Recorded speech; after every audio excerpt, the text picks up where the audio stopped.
Deputada, recesso parlamentar, mas todo mundo aqui na casa, né? Muitos parlamentares aí pelo corredor, a gente está aproveitando para conversar com vocês. E um dos assuntos que a gente tem abordado é esse balanço aí dos 100 dias dessa legislatura, do mandato, como é que a senhora avalia isso, todo o trabalho proposto, feito, enfim. Bem, a Assembleia está em recesso, mas nós estamos trabalhando, porque o volume de ações cresce a cada dia. Eu fico muito recompensada, porque eu vim para o parlamento, não é, com este espírito de trabalho que é uma continuidade, não é, de uma atividade que eu já desenvolvo voluntariamente no estado de São Paulo há quase 20 anos.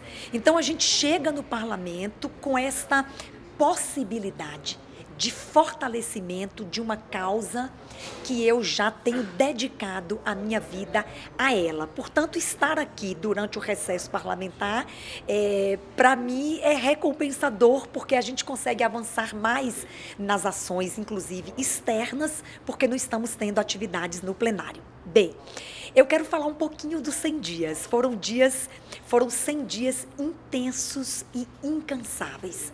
Eu digo que só tenho parado para dormir. E olhe lá, porque às vezes eu falo com minha equipe de madrugada, 2 horas da manhã, né? Porque foram realmente 100 dias intensos, mas com resultados. Então não basta estarmos aqui comprometidíssimos com esse trabalho incansável. A gente quer produzir resultados visíveis, não é, para a população, e isso traz para nós o conforto de que a ação está tendo frutos. Eu quero mencionar aqui, ou destacar aqui alguns resultados obtidos nestes 100 dias por meio do meu mandato. Todos sabem que eu trabalho com intolerância humana. Eu me especializei, inclusive do ponto de vista acadêmico, não é, para promover e defender e proteger direitos fundamentais da pessoa humana, com ênfase no combate à intolerância. Mas o espectro da intolerância humana, ele é muito amplo. O que é intolerância? É a perda da capacidade de ver o outro. Eu tenho dito e repetido que o mais perigoso estágio da convivência humana é quando nós nos achamos sem mais condição de ver o outro, o interesse do outro, a necessidade do outro, a segurança do outro, a dignidade do outro, sobretudo. Então, realizando este trabalho, eu tenho, nestes últimos anos, atendido principalmente vítimas da intolerância religiosa. Não parece, porque aqueles que não vivenciam de perto a realidade hoje brasileira, eu nem me refiro ao contexto mundial, que também aponta para um crescimento significativo de intolerância religiosa. Aliás, a ONU aponta que 75% aproximadamente dos conflitos bélicos havidos e em curso no mundo são resultado de intolerância religiosa.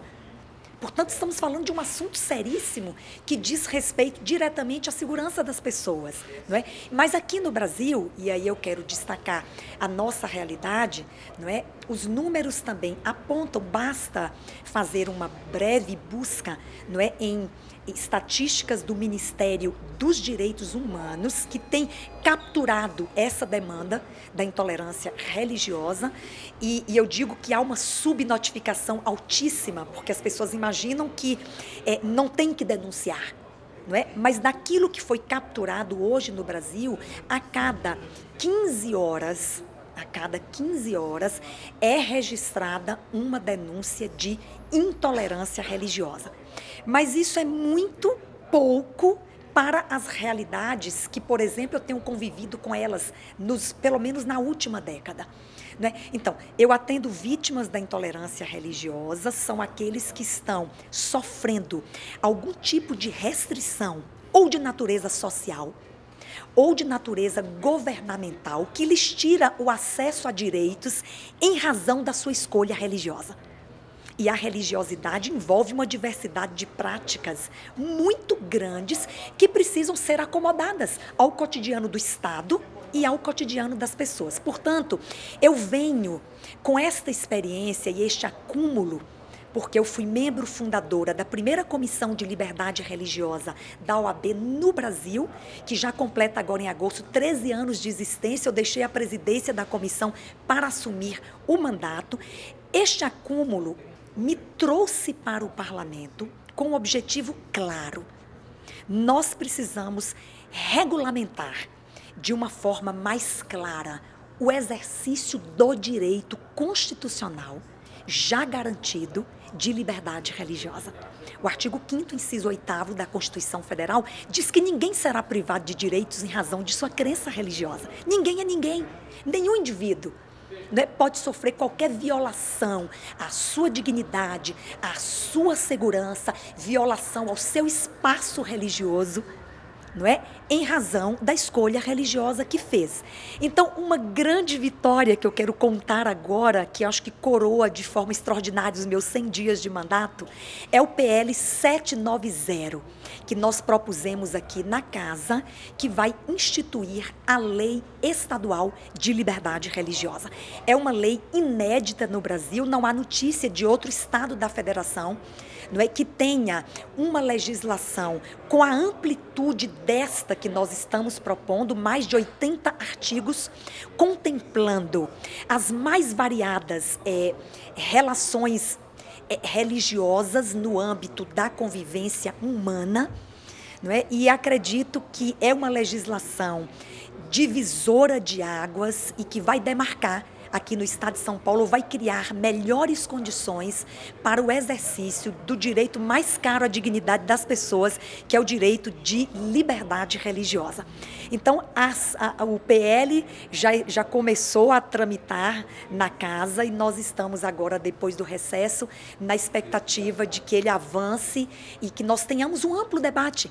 Aliás, para a formulação desse texto, nós fizemos uma pesquisa de legislações no mundo inteiro, aquilo que se aproveita para a nossa realidade, mas principalmente nós ouvimos todos os setores religiosos, não é? Religiões das mais variadas tradições, para que os anseios destes religiosos fossem contemplados por essa legislação. Naturalmente que é impossível você agregar num texto só tamanha diversidade. Mas nós estamos tentando fazer isso, principalmente criando valores e princípios que regulem o direito. Não é? É importante você ter esta base, não é, principiológica que direcione, não é, de que maneira nós vamos nos conduzir na garantia da liberdade religiosa das pessoas. Posso continuar contando as novidades dos 100 dias? Eu tenho sonhado com mais observatórios da intolerância religiosa. Você foi cirúrgica. Para que a gente possa agir sobre determinado problema na sociedade, é preciso quantificar, identificar aonde esse problema está acontecendo, com quais grupos da sociedade ele está, ou sobre quais grupos ele está recaindo, não é? Portanto, ter a identificação estatística da intolerância religiosa, ela é importantíssima para a formulação. O Ministério dos Direitos Humanos, a partir de 2012 aproximadamente, começou a sistematizar esses números, e eu disse que há uma subnotificação. Por quê? Porque há uma percepção, não há percepção ainda da sociedade de que ela deve denunciar. Né? Portanto, estes números, embora sejam importantes para direcionar políticas públicas, eles ainda não retratam, não é, a realidade. Já propus aqui ao governo municipal de São Paulo, né, eu estou falando da capital, porque é onde existe uma concentração maior de atos de intolerância. Né? Eu fiz uma visita ao prefeito de São Paulo recentemente, Bruno Covas, propondo a ele uma política pública que naturalmente vai ser determinada, não é, pelo governo municipal, de criação de um observatório na capital da intolerância religiosa, e naturalmente esse observatório tem que ser divulgado, não é, para que as pessoas saibam que há um espaço de concentração de denúncias ou de percepção da intolerância. E aí, com números mais precisos, não é, a gente consegue direcionar a política pública ou mesmo a formulação de uma legislação como esta, e esta já é resultado das vivências que nós acumulamos, e com toda razão você está constatando que é importante essa quantificação, esse trabalho estatístico para um melhor direcionamento de políticas públicas. Deputada, onde é que está a maior intolerância? Tem uma religião que sofre mais dessa intolerância religiosa? E quais são esses atos de intolerância, né? Porque muitas vezes ele se torna mais agressivo através de atos, né? Não é só um falar mal da religião do outro, mas muitas vezes acaba sendo aí até um crime de destruição de alguma coisa, do patrimônio, né, dessa religião, enfim. Sim.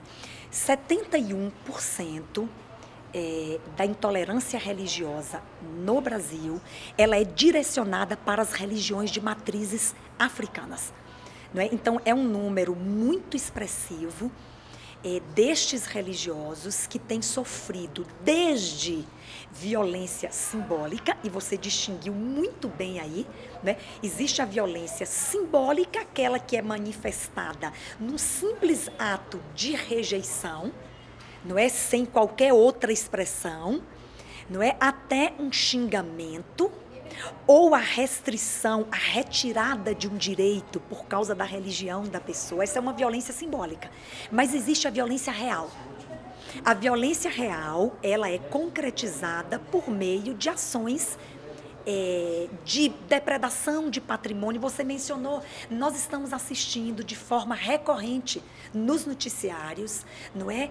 Ou incêndio, ou invasão, ou destruição de símbolos religiosos, não é? Em espaços religiosos, sobretudo das religiões de matrizes africanas. Então, não há nenhuma hesitação em afirmar que, de fato, são estas religiões hoje para as quais está sendo direcionada a maior intolerância religiosa no Brasil. Tenho apontado, e é uma constatação minha e de outras leituras que eu faço do mundo, não é? O individualismo, ou as pessoas se voltando tão somente para os seus próprios interesses, para os seus próprios prazeres, né, para aquilo que satisfaz a si mesmo. O individualismo é uma das causas que eu aponto para este perigoso estágio de convivência humana, que é a perda da capacidade de ver o outro. Nós estamos perdendo a capacidade de convivermos harmonicamente em sociedade. Portanto, o que importa é a minha religião. O que importa é o meu patrimônio. O que importa é a minha saúde. O que importa é o meu bem-estar. E quantas outras coisas nós poderíamos declinar aqui que estão concentrando os interesses e os esforços das pessoas. A perda do sentimento de coletividade, não é? De que o outro é merecedor do mesmo respeito e da mesma consideração que você reivindica para si mesmo. Esse é um problema grave que está conduzindo, a meu ver, é um dos fatores que está conduzindo, a meu ver, o aumento da intolerância. Mas tem outro problema gravíssimo, que é a deseducação. Eu só acredito em educação para transformar realidades intolerantes. À medida que a gente não valoriza ou a gente não fortalece conteúdos educativos intencionais e sistemáticos, eu estou falando de conteúdos escolares. Desde a mais tenra idade, as crianças precisam se envolver com este ensinamento. Do meu lado, pode se sentar alguém de outra cor, de outra etnia, de outra condição social, de outra condição intelectual, de outra religião. Pode se sentar alguém diferente de mim, e não é por isto, não é que eu devo atribuir àquela pessoa um tratamento desrespeitoso. A senha será sempre o respeito, e eu estou achando que a gente está falando muito pouco disso na sociedade. Mais campanhas, mais conteúdos, mais atividades lúdicas, acadêmicas, não é? E de tantas instituições que podem utilizar seus espaços de atuação para fortalecer o respeito. Eu e o outro, somos merecedores igualmente do mesmo respeito e da mesma consideração. Portanto, a educação, para mim, é a porta que eu estou visualizando hoje, não é, como saída para transformar realidades cada vez mais intolerantes. Os discursos de ódio religioso hoje, por exemplo, na internet, eles não têm mais nenhum controle, não é? Essa ferramenta, não é, a internet, que é tão útil e tão importante, tem sido uma porta escancarada, até por causa do anonimato, para a promoção de discursos de ódio religioso. Deputada, vamos falar um pouquinho só sobre o que o PL propõe, que ponto que ele está aqui na casa. Citar alguns pontos que ele traz? Ele acabou de ser protocolado, não é? Ele ainda não tem relatoria na CCJ, muito em breve terá, eu acredito, estamos acompanhando de perto, né? Mas nós trazemos ali, desde princípios gerais de respeito à escolha religiosa, direito de organização religiosa, direito à objeção de consciência. Especialmente, a objeção de consciência é o direito de me excusar ao cumprimento de uma obrigação em virtude da minha crença religiosa, mas cumprindo uma prestação alternativa. Esse é um instituto jurídico desconhecido e pouco falado, mas garantido constitucionalmente. Então, eu trabalho muito no texto com o direito à objeção de consciência e o cumprimento da prestação alternativa. Nós trazemos ali questões relacionadas ao abate religioso, nós trazemos questões relacionadas a dias de guarda religiosa, nós trazemos questões relacionadas ao direito de uso de indumentárias, vestes talares que caracterizam grupos religiosos. Nós trazemos ali também sanções administrativas, não é, por práticas de intolerância religiosa. Tratamos da liberdade religiosa no ambiente escolar, de trabalho, não é, do funcionalismo público. É bastante ampla. O que nós queremos é garantir o exercício do direito. Não criamos direito novo. O direito já foi garantido constitucionalmente, eu mencionei aqui no artigo 5º, inciso 8º, né? Essa lei é garantidora do exercício do direito constitucional de liberdade religiosa.